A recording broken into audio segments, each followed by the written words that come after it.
Ganitong luto naman nga sa adobo ang gusto ko. Yung paiga na nagmamantika. Ay di, paniguradong mapapa-extra rice na naman kapag kangagar na yung pagkakaluto mo.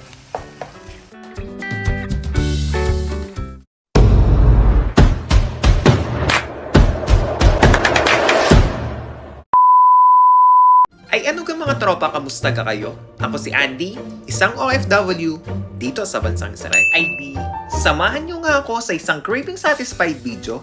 Tama ga ho o isang mapagmatakaw na video? Ay kayo na kung bahala kung alin ho ang tama. Ay di, samahan nyo nga ako at magluluto naman tayo ng adobong iga na nagmamantika. Ay di, sa puntong ang ari nagsasangag lamang ako na rin ating bawang. At ari naman ang gagawin kong panapings o panglagay din sa ibabaw ng ating adobo mamaya. Ay di, isasangag ko nga lamang ari din hanggang sa mag golden brown na aring ating bawang na rin. Ay di, makalipas nga lamang ang ilang minuto ng ating pagsasangag. Kung makikita nyo nga'y golden brown na aring ating bawang. Garning pagka golden brown lamang ang ating i-achieve. Ay di, iseset aside ko nga muna ari at maya-maya naman ay atin nga itataping sa ating adobo. Dini nga babawasan ko lamang aring mantika na ating pinagsangkotsahan na ring ating bawang. At sisimulan ko naman nga ang paggigisa na ring ating mga aromatics. Sinimulan ko nga ari sa paggigisa na ring ating bawang. Ari naman ay tutustahin ko lamang ng kaunti hanggang sa mag golden brown ng bahagya aring ating bawang na rin. At saka ko naman nga isusunod aring ating sibuyas. At ari naman ay hihintayin ko lamang na lumabas ang aroma na ring ating sibuyas na rin. Ay di, hahaluin ko nga lamang ari ng papagayon at papagarne. Ay di, makalipas nga lamang ang ilang minuto ng paggigisa na ring ating mga aromatics na rin, ay di isusunod ko naman nga ring ating karne ng baboy. At ari ginayat-gayat ko din lamang sa tamang partay na aking nais. Ay di, igigisa ko nga lamang ang aridini ng bahagya. Hahaluin ko nga lamang aray ng papagayon at papagarne.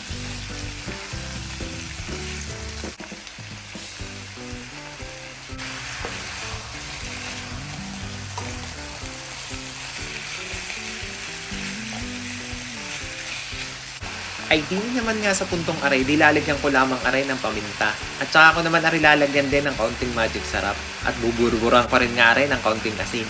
At saka ko naman nga isusunod aring dahon ng laurel. At saka aray hahaluin ko pa ulit ng papagayon at papagarne. Kung bagay gigisahin ko din lamang ng bahagya aring ating mga pinaglalagay na.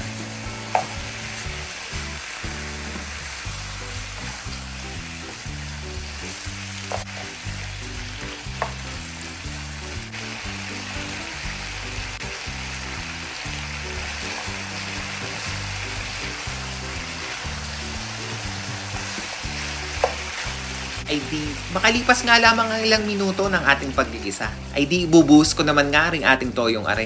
At saka ako naman nga idadagdag aring ating oyster sauce na are. Tatakta ko lamang are din ng bahagya kung bagay tatansyahin ko na kung gaano kadami ang oyster sauce na ilalagay ko. At saka ako naman nga ipagpapatuloy ang paggigisa nito. Hahaluin ko nga lamang are ng papagayon at papagarne.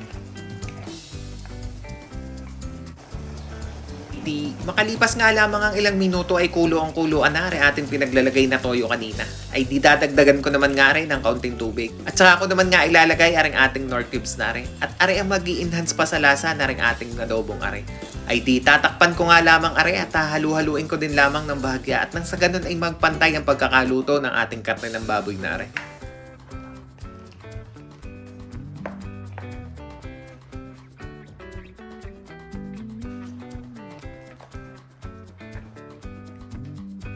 Ay di, makalipas nga lamang ang ilang minuto ng ating pagpapakulo, ibubuhos ko naman nga ring ating suka. Ang sabi nga, iwag daw muna nga haluin ang suka at nang hindi daw mahilaw. At saka ako naman nga isununod aring ating asukal. At ari na nga ang magpapabalanse sa lasa na ring ating adobong are. Ay di, hahaluin ko nga lamang are ng papagayon at papagarne. At hahayaan ko naman nga rin kumulo din. Di, makalipas nga lamang ang ilang minuto ng ating pagpapakulo, titingnan ko naman nga kung luto na aring ating karne ng baboy. Tutusukin ko nga lamang aring ng tinidor at nang sa ganun din makasigurado ako na tama na nga ang pagkakaluto na ring ating karne nga rin. Ay di, titimusan ko pa nga rin din ng bahagya at nang sa ganun ay ma-adjust ko pa ang lasa nito kung may kulang man. Dini nga sa puntong aray nagdagdag pa ako ng kaunting asukal at ako'y nakukulangan pa ng kaunting tamis. Makalipas nga lamang ang ilang minuto ng ating pagpapakulo pa ulit, ay di, titimusan ko nga lamang aray at nang sa ganun ay makasigurado ako na panama na nga ang lasa nito. Ay di, hahayaan ko pa nga rin kumulo ng kumulo din at nang sa ganun ay maiga naman ang pinakasarsa na ring ating adobong are.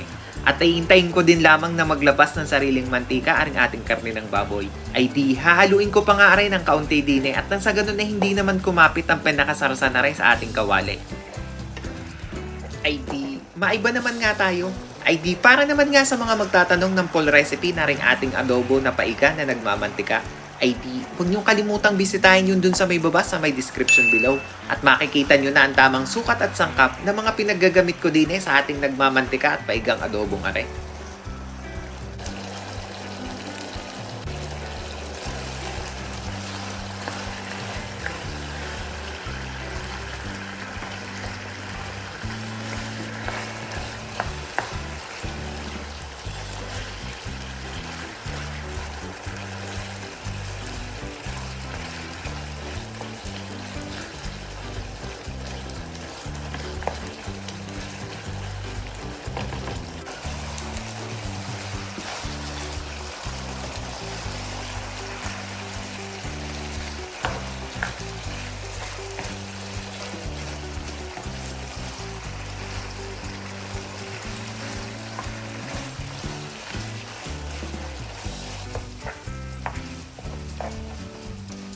Ay di, makalipas nga lamang ang ilang minuto ng ating pagpapaiga ng sarsa na ring ating adobo. Ay di, naglabas na din nga ng sariling mantika aring ating karne ng baboy. Ganitong luto naman nga sa adobo ang gusto ko, yung paiga na nagmamantika. Ay di, paniguradong mapapa-extra rice na naman kapag kangagan na yung pagkakaluto mo.